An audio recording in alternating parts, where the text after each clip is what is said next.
अस्सलाम बच्चों, आज शशुन जमात में आज हम एक नया सबक पढ़ने जा रहे हैं। हमारे सबक का नाम है सबक नंबर 10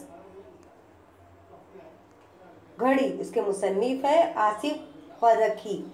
अगर इस चैनल पे आप नए हो तो मेरे चैनल को ज़रूर शेयर कीजिए, सब्सक्राइब कीजिए। तो चलिए हम अपने सबक नंबर 10 घड़ी की शुरुआत करते हैं, जिसके मुसन्निफ है आसिफ फरकी। फरकी।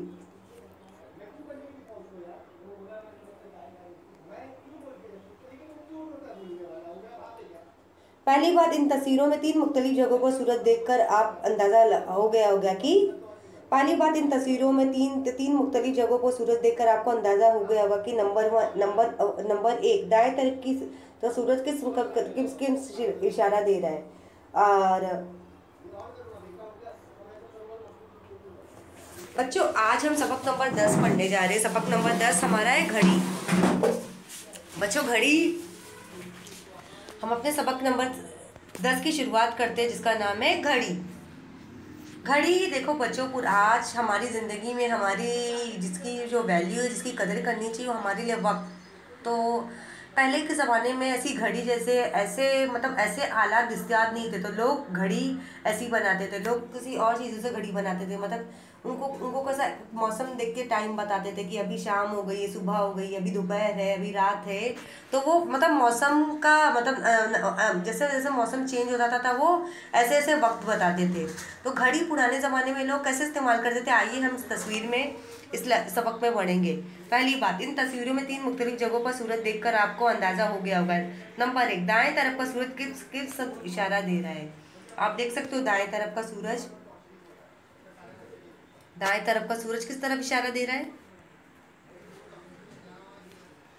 किस कसम इशारा दे रहा है। नंबर दो, दरमियानी तस्वीर के सूरज से किस वक्त का पता चलता है। कि दरमियानी, आप देख सकते हो दरमियानी सूरज से किस वक्त का पता चलता है। जैसे आज हमारी जो ज़िंदगी चल रही है, रोज़मर्रा की ज़िंदगी, और हम कौन से ज़माने में जी रहे हैं जहाँ पे साइंस एंड टेक्नोलॉजी की जैसी सहूलियतें मुहैया की गई है। हमारा जो ज़माना है बहुत ही फास्ट हो गया है, तो हमारे लिए टाइम जैसे मतलब ऐसे आलात भी दस्तियाब है। लेकिन पुराने ज़माने में ऐसे दस्तियाब आलात वगैरह दस्तियाब नहीं थे, लेकिन साइंस एंड टेक्नोलॉजी ने भी तरक्की नहीं की थी। लेकिन लोग कैसे टाइम वक्त देखते थे, लोगों को ऐसा पता चलता सूरज अभी निकल गया तो सुबह हो गई, जब सूरज डूब गया है तो वो शाम हो गई, थोड़ा सा डूबने वाला है तो शाम हो गई है।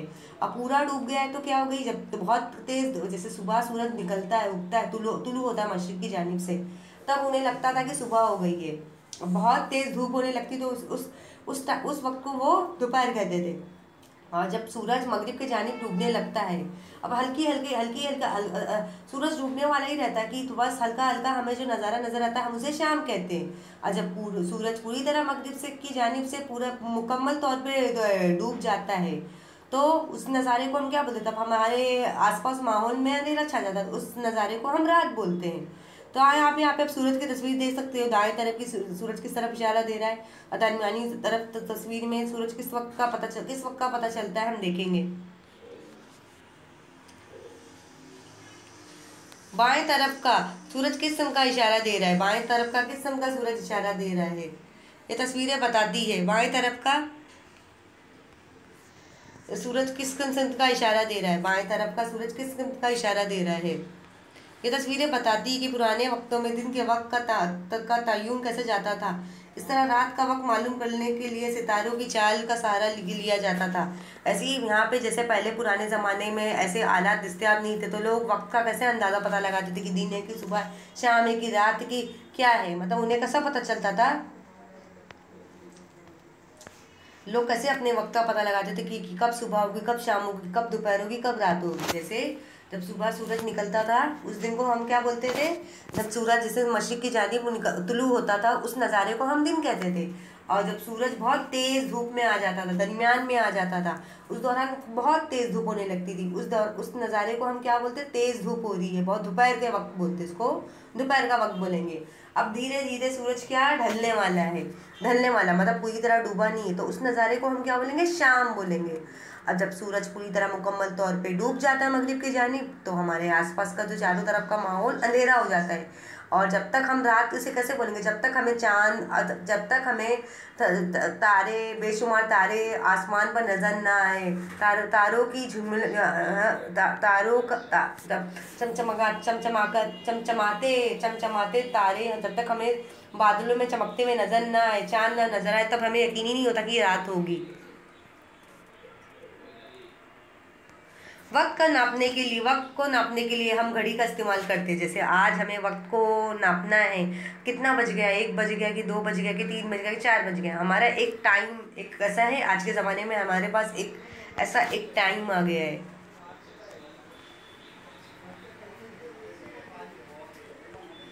मतलब पुराने ज़माने में ऐसे वक्त जैसे आलात दस्तयाब नहीं थे। एक ज़माने में घड़ियाँ जेब में रखी जाती थी, अब मोबाइल फ़ोन में घड़ी आ जाने की वजह से लोग हाथ घड़ियों का इस्तेमाल कम करने लगे। मतलब एक ज़माने में लोग घड़ी पहनते थे, घड़ी का इस्तेमाल बड़े शौक से बहुत करते थे। आज नौजवान लड़के लड़कियाँ बहुत शौक से घड़ियों को पहनते थे। लेकिन अभी मोबाइल फ़ोन ऐसे के आने की वजह से लोग घड़ी का इस्तेमाल बंद करना कम कर दिए हैं। बस मोबाइल फ़ोन में ही वक्त देख लेते हैं। अगर कुछ लोग ऐसी जगह पहुँच जाए जहाँ किसी के पास वक्त देखने का आला न हो, तो वहाँ कैसे मालूम होगा, किया जाएगा। ऐसे कई सवालों के जवाब आसिफ फरकी के इस मजमून में तफसील दिए गए हैं। अभी यहाँ पे जो मुसन्निफ है, उन्होंने वक्त के बारे में बयान किया कि हमारी ज़िंदगी में वक्त की बहुत ही अहमियत है, वक्त की हमें कदर न करना चाहिए। अगर हमारी ज़िंदगी से ये कीमती वक्त हमारी ज़िंदगी से चला गया तो दोबारा कभी वापस नहीं आएगा, तो हमें वक्त को सही काम में इस्तेमाल करना चाहिए। उन्होंने बताया कि पहले ज़माने में इतने आलात दस्तयाब नहीं थे, लोग कैसे दिन देखते थे, कैसे टाइम देखते थे। उन्हें निकलता था सूरज जब तुलू हो रहा है तो उस वक्त सुबह है, सुबह का नज़ारा है। अब जब सूरज दरमियान में आ गया है तो उस वक्त क्या है, तेज़ धूप हो रही है। और जब सूरज बीच में आ गया, ढल रहा है, तो उस नज़ारे को हम शाम कहते हैं। अब जब पूरी तरह सूरज डूब जाता है, उस नज़ारे को हम रात कहते हैं।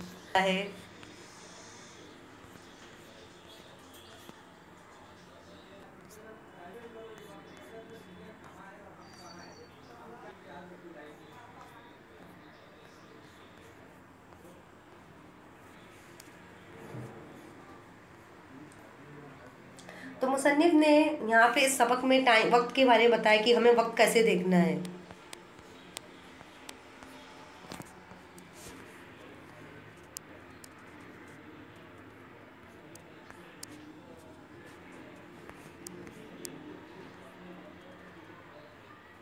जान पहचान आसिफ फरकी 1999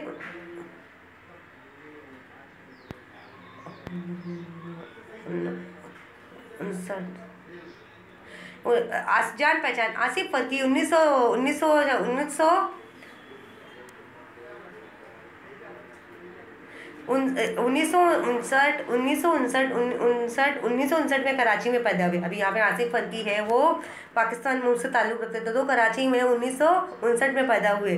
वो पेशे से डॉक्टर, मौजूदा दौर के मुमताज़ अदीब थे। मतलब वो पेशे से क्या थे, डॉक्टर,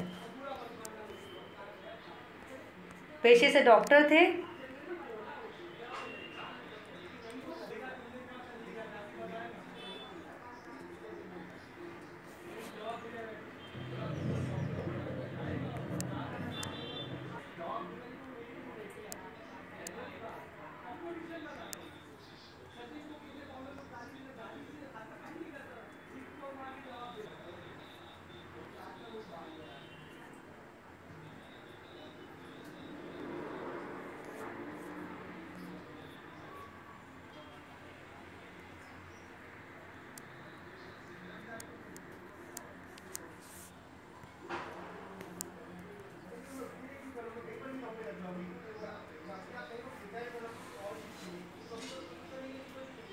जान पहचान आसिफ फरकी 1968 में कराची में पैदा हुए। वो पेशे से डॉक्टर, मुमताज़ अदीब थे। मतलब अब यहाँ पे जो मुसन्निफ है वो कराची में पैदा हुए और डॉक्टर भी थे। उन्होंने बहुत सी मज़ामिन कहानियाँ लिखी, चीज़ें और लोग, शहर बीती, इसमें अज़म उनकी मशहूर किताबें। जैसे आपने सुना होगा, जो शायर होते हैं, मुसन्निफ़ होते हैं, शायर की शायरियाँ जो नौजवान लड़के लड़कियाँ बड़े शौक़ से पढ़ते हैं, उनकी कहानी, नज़्में, रिसाले, अफ़साने नौजवान लड़के लड़कियाँ बड़े शौक़। डॉक्टर आसिफ़ फ़रकी, वो कराची में पैदा हुए, वो पेशे से डॉक्टर थे, लेकिन वो एक अदीब भी थे। उन्होंने बहुत सारी मज़ामिन कहानियाँ लिखी थी। उनकी किताबों का नाम चीज़ें, लोग, शहर बीती, इसमें आज़म उनकी मशहूर किताबें रिसाले हैं, जिनकी कहानियाँ, इनके किताबें बड़े जो नौजवान लड़के लड़कियाँ बड़े शौक़ से पढ़ते हैं। इस सबक में मुसन्निफ़ ने मुख्तलिफ़ ज़बानों में बनने वाली घड़ी इस सबक में मुसन्निफ़ ने ज़माने में बनने वाली घड़ियों की बड़ी कहानी बड़े दिलचस्प अंदाज में लिखी है। इस गौर से पढ़ने पर अब कितनी ज़रूरी है। मतलब इस सबक में उन्होंने घड़ी के बारे में बताया है कि घड़ी के बारे में बयान किया है कि अगर हमें वक्त देखना होता तो आज हम घड़ी की मदद से देखते हैं, लेकिन पुराने ज़माने में ऐसे हालात दस्तयाब नहीं, तो लोग ऐसे मौसम के मतलब हुई है, शाम हुई है, दोपहर हुई है, रात हुई है। तो यहाँ पे उन्होंने बताया कि ज़माने के हिसाब से जैसे जैसे ज़माना बदलते गया, तो वहाँ का मतलब एक दौर भी बदलते गया। वहाँ पे घड़ियाँ बनने लगी, लोग मतलब वक्त अपना घड़ी से देखने लगे।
तो आइए हम अपने सबक की शुरुआत करते हैं कि जो मुसन्निफ़ है उन्होंने बताया कि पहले के ज़माने में तरह तरह की घड़ियाँ आई, तो लोग अपना वक्त घड़ी से कैसे देखते थे।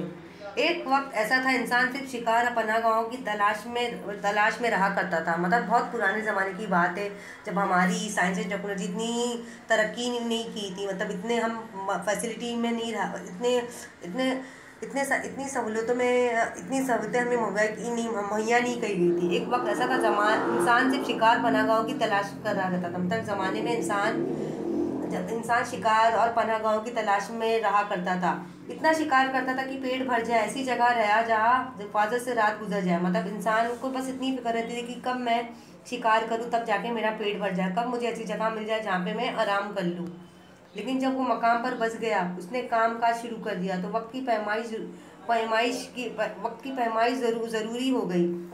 अभी यहाँ पे पहले ज़माने का मुसन्निफ ने बहुत ही पुराने ज़माने की बात की। पुराने ज़माने में जब इंसान इस दुनिया में आया, तो उसे सिर्फ अपना पेट भरने की फिक्र पड़ी थी, कब मुझे खाने पीने का सब मिल जाए, कब मैं शिकार करूँ, तब जाके मेरी जो भूख है वो ख़त्म हो जाए, या मुझे कोई एक रहने की जगह मिल जाए जहाँ पे मैं अच्छे से आराम कर सकूँ।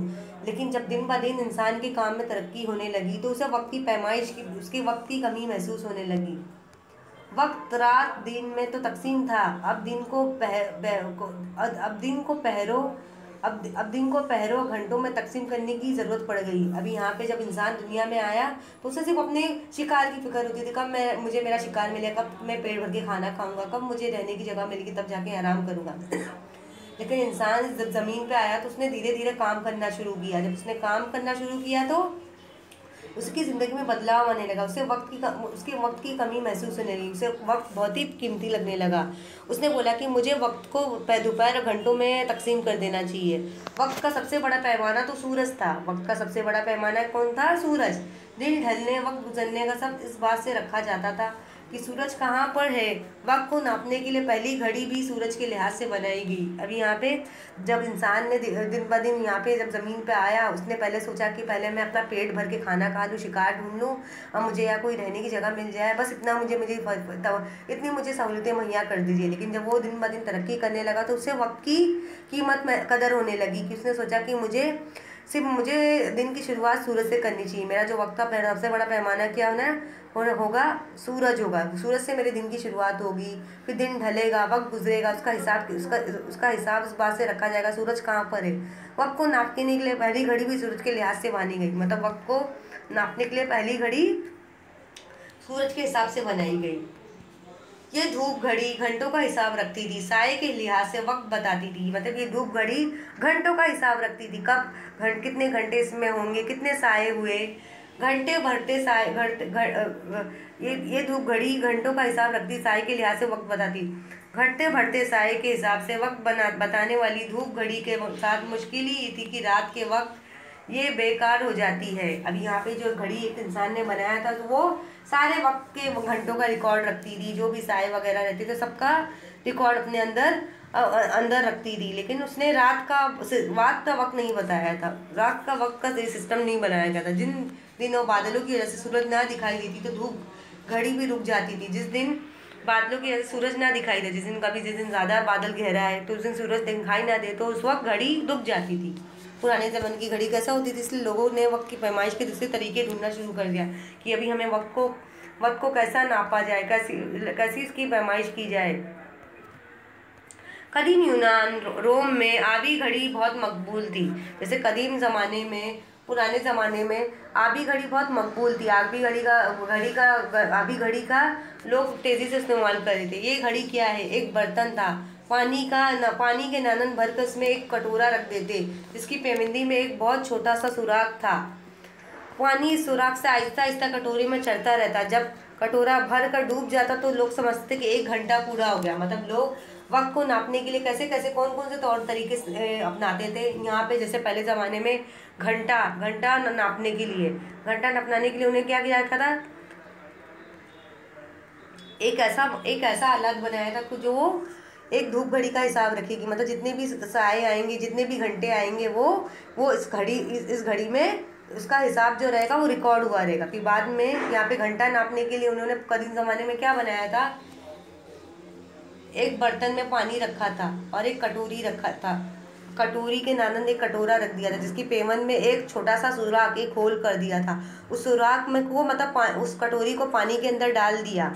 उस कटोरी के अंदर सुराख था, पानी का इस सुराख से आहिस्ता आहिस्ता कटोरे पे चढ़ा था। मतलब पानी इस सुराख की मदद से आहिस्ता आहिस्ता कटोरे पर चढ़ा था। जब कटोरा पूरा भर कर डूब जाता तो लोग समझते थे कि 1 घंटा पूरा हो गया। मतलब धीरे धीरे जैसे कटोरे में पानी भर जाता, अब पूरा कटोरा पानी में अच्छी तरह से डूब जाता, तो लोग क्या समझते थे, 1 घंटा पूरा हो गया है। इसके बाद शमा घड़ी का रिवाज हुआ।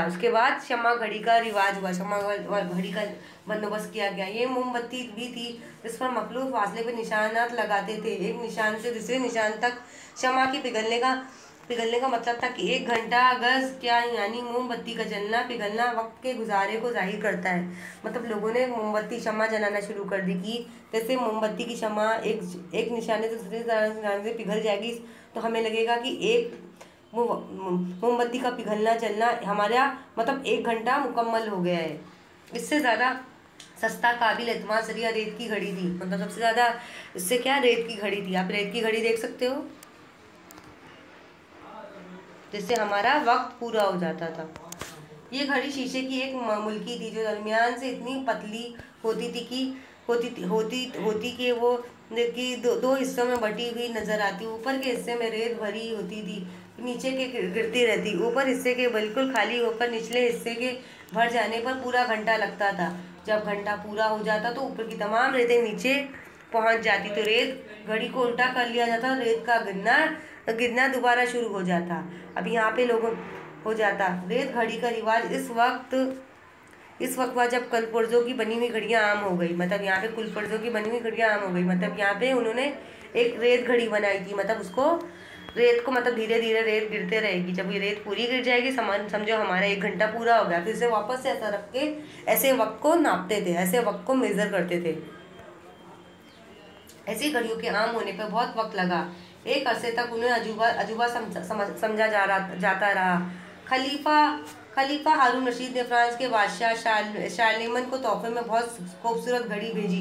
इसका सारा दरबार घड़ी को देखकर कशकश रह गया है। अभी ऐसी घड़ियाँ बहुत काम हो गई थी। यहाँ पे जो खलीफा के हारून रशीद ने फ्रांस के बादशाह को क्या तोहफे में दी, शारलमीन को तोहफे में एक खूबसूरत घड़ी दिया, जिसका सारा दरबार, जिसको देख के सारा दरबार इस घड़ी को देख के खुश हो गया कि वही घड़ी वाकई निहायत खूबसूरत है। यूरोप में कुल पुर्जों की घड़ी 12वीं सदी में नमूदार हुई। यूरोप में कुल पुर्जों की घड़ी 12वीं सदी में नमूदार हुई। लोहारों की बनाई ये घड़ी कुछ ऐसी ठीक नहीं थी कि मगर इससे थोड़ा बहुत काम लिया जाने लगा। 1306 में इटली के शहर मिलान में पहली मर्तबा घंटे की टन सुनाई दी तो इसे बड़ा अहम वाक़या समझा गया। मतलब धीरे धीरे जब साइंस एंड टेक्नोलॉजी तरक्की करने लगी, इंसान तरक्की करने लगा, तो यूरोप में कुल पुर्जों की घड़ी बनाएगी जिसकी आवाज़ से जैसे लोहे की बनी थी, लेकिन 1906 में इटली के शहर में पहली मर्तबा घंटे की टिन टिन करके आवाज़ सुनाई देगी, जिससे हमें बहुत अहम वाक़या समझने लगे। इसका मतलब ये था कि अब महज सुनकर लोग ये बता सकते कि क्या वक्त हो गया। जैसे अभी यहाँ पे जो घड़ी आप देख सकते हो यूरोप के इटली शहर में कैसे घड़ी लटकी हुई है, जैसे एक बजता या दो बजता, एक जैसे घंटा पूरा होता तो ऐसे टन सी आवाज़ आती, टन टन टन कि मतलब 1 बज गया, 2 बज गया है, 12 बज गया है। जैसे 1 घंटा मुकम्मल होता तो वहाँ पे टन टन आवाज़ आती। जल्दी आवाम की सहूलियत के लिए शहर के अहम मकामात पे बड़े बड़े घंटा घर तामीर किए गए। मतलब जल्दी जैसे आवाम के सहूलियत के शहरों में अहम घंटा लगाने लगी। जैसे आपने देखा होगा आज जहाँ स्टेशनों पे, आजकल तो हमारे एयरपोर्ट पर बोलते हैं ना, बस स्टॉप पर भी बोलते हैं ना घड़ी आ गई है, ताकि हमें पता चले कि कितना बज रहा है, कितना समय हुआ है। बाद शहरों में जो घंटा घर जो घंटा घर बनाएंगे वो फन तामीर माहिरखाना कारीगरी का आलू नमूना थे। वो हर घंटे पर सिपाहियों की कतार या तारीखी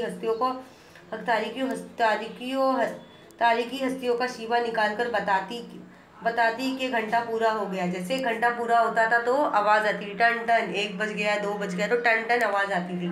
जैसे 1 घंटा मुकम्मल होता था वहाँ पे आवाज़ आती थी। लोग उन्हें देखते वक्त का अंदाज़ा लगाते कि लोग अब दूर दूर से आकर उन घंटों का उन घंटा घरों को देखते हैं, ये मालूम करने के लिए नहीं कि अब क्या वक्त हुआ है, बल्कि एक गुजरे हुए ज़माने के आसार के तौर पर। लोहारों ने इब्तिदा में जो घड़ियाँ बनाई थी वो बड़ी और भारी थी। पहियों के खर्द घूमने वाली वजनी से चलती थी। मतलब लोहारों ने जो घड़ियाँ बनाई थी इब्तिदाई में वो बड़ी भारी और मजबूत थी, पहियों की मदद से घूमने वाली वजनी थी। अभी यहाँ पे घड़ी देख सकते हो कैसी है कि जैसे इसमें 1 बजेगा, 1 या 2 बजेगा, 3 बजेगा, जैसे उसका 1 घंटा मुकम्मल होगा तो उसकी घड़ी से टन टन आवाज़ आएगी। इनको बेहतर बनाने के लिए काम होता रहा। भारी वजन के लिए स्प्रिंग इस्तेमाल हुआ तो घड़ी का छोटा करना मुमकिन हो गया। जैसे भारी वजन के लिए स्प्रिंग इस्तेमाल होने लगा, जैसे उसका वजन, घड़ी का वजन भारी होने लगा तो स्प्रिंग का इस्तेमाल है, जिसके घड़ी का छोटा करना मुमकिन हो गया। पेंडुलम लगाए गए तो घड़ी की रफ्तार बहुत हो गई। जैसे पेंडुलम लगाए तो घड़ी की रफ्तार और तेज़ी से बढ़ गई। मिनट बताने वाली छोटी सुई के इजाफे में अब घड़ियाँ घंटों का हिसाब रखने की बजाय मिनट का भी हिसाब रखेगी। जैसे पहले उन्होंने घंटा बनाया, घंटे के बाद उन्होंने एक सुई और भी बना दी जो हमारा मिनट का हिसाब रखेगी। घंटों की बजाय छोटी घड़ियाँ बनने लगी, उनका संभालना आसान हो गया, उसका भी इस्तेमाल बढ़ गया। मतलब घंटों की बजाय भी जैसे घंटा घड़ी उन्होंने बंद कर दी, छोटी घड़ियाँ बनाने लगे ताकि उसका इस्तेमाल भी ज़ोरों शोर से होने लगा। अब हर शख्स चाहता था कि इसके घर की दीवार पर एक घड़ी ज़रूर लटक रही हो। अभी हर शख्स चाहता था कि मेरे घर में दीवार घड़ी आ जाए। इस तरह घड़ी साज हम अहम पेशा बन गई। इस तरह घड़ी साजी हमारे लिए बहुत अहम पेशा बन गई। पहली बाकायदा घड़ी जर्मनी के एक नकल साज ने 1500 के लगभग बनाई। ये घड़ी कॉलर की बेजवी शक्ल की थी। ये गले में हार की तरह पहनी जाती थी। ये कॉलर के गर्द लटकाई जाती थी। इस घड़ी ने जल्दी ही एक जेवर की सूरत तैयार कर ली। मशहूर और मारूफ सुनार और दस्तकार उनको घड़ियों की तरह के नमूने बताते। सोने चांदी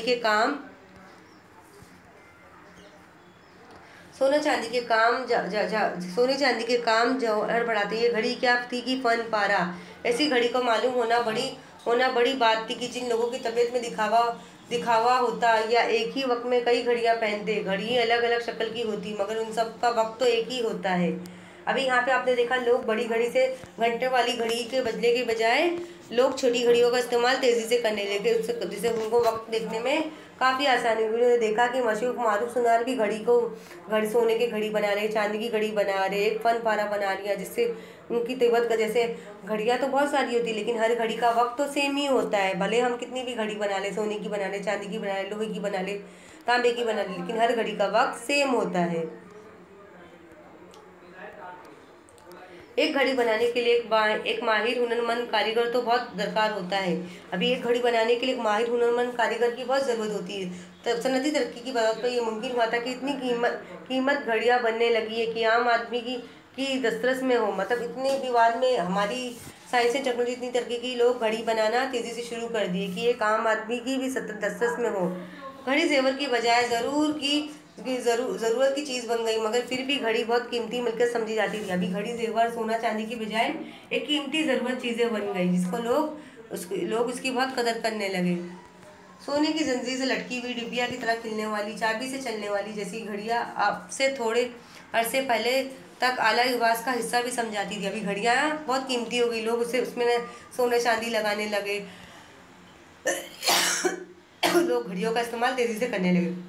अब घड़ियों से जैसी निकल कर कलाई पर आ गई, यानी अब वक्त हमारे हाथों में है। अब जैसे घड़ियां हमारी जैसे दीवारों से उठकर हमारे हाथों की कलाइयों में आ गई। इसका मतलब वक्त हमारी मुट्ठी में। वक्त क्या बात आया, तरह तरह की घड़ियां सामने आ गई। फिर बगैर चाबी की चलने वाली, अंधेरे में चमकने वाली, पानी से खराब न होने वाली, चोट सहार जाने वाली घड़ियां अब आम है। आज की घड़ियां देखने में सबक भी नजर आती हैं। वक्त की पैमाइश इतनी हसास है कि सेकंड के हिस्से का भी हिसाब रखती है। धूप घड़ी से कलाई तक आने में बहुत वक्त लगा है। अभी यहाँ पे देखो घड़ियों का क्या कहना। पहले यहाँ पे धूप घड़ी आई, धूप घड़ी से पानी की घड़ी में आई, पानी से घड़ी में दीवार घड़ी आई, दीवार घड़ी से में से कलाइयों में आ गई। जैसे घंटा पहले नापते थे, घंटे के साथ साथ लोग मिनटें भी नापने लगे, मिनट भी नापने लगे। अब ऐसी घड़ी आ गई जो सेकंड का भी हिसाब रखेगी। जैसे पहले घड़ी घंटों का हिसाब रखती थी, और पहले की घड़ी हम देख सकते हैं घंटों का हिसाब रखती थी कि हमें ऐसा लगता था कि 1 घंटा मुकम्मल हो गया है। 1 घंटा हो गया, 2 घंटा हो गया, 1 बज गए, 2 बज गए, ये घंटा मापा जाता था। फिर बाद में ऐसी बड़ी दीवार घड़ी आ गई, लोग बड़ी बड़ी घड़ाने लगे। जैसे 1 घंटा मुकम्मल होता था, टन टन टन टन बजता था। इसका मतलब हो गया कि 1 घंटा पूरा हो गया है। फिर बाद में लोग ऐसी चेन वाली घड़ी बनाने लगे, मतलब ऐसे ही हीरे जवाहरात की, सोने चांदी की, जेवर की तरह घड़ी बनाने लगे। फिर बाद में जैसे जैसे घड़ी बनने लगी, लोग दीवार घड़ी की बजाय अपनी घड़ी को हाथों की कलाइयों में इस्तेमाल करने लगे। जैसे बड़ी घंटा नापती थी, मिनटें भी एक सुई भी आ गई जिसमें मिनट का भी हिसाब था। जैसे पहले घड़ी घंटों का हिसाब रखती थी, अब मिनटों का भी हिसाब करने लगी। अभी मिनटों के साथ साथ अपने सेकंड का भी हिसाब रखेगी। जैसे हम बोलते हैं सेकंड छोटा होता है, ये मिनट थोड़ा बड़ा होता है, घंटा बहुत बड़ा होता है। तो यहाँ पे हमने देखा कि जो मुसन्निफ है उन्होंने घड़ी के बारे में बताया है कि हमें वक्त की कदर करनी चाहिए, घड़ी का इस्तेमाल कैसे करना चाहिए। तो आइए हम सबक के मायने देखते हैं। पैमाइश नापना, मकबूल यानी पसंदीदा, नानन कंगाल पानी रखने का बर्तन, अतमाद भरोसा करना, शशरंदा रह जाना, हैरान रह जाना,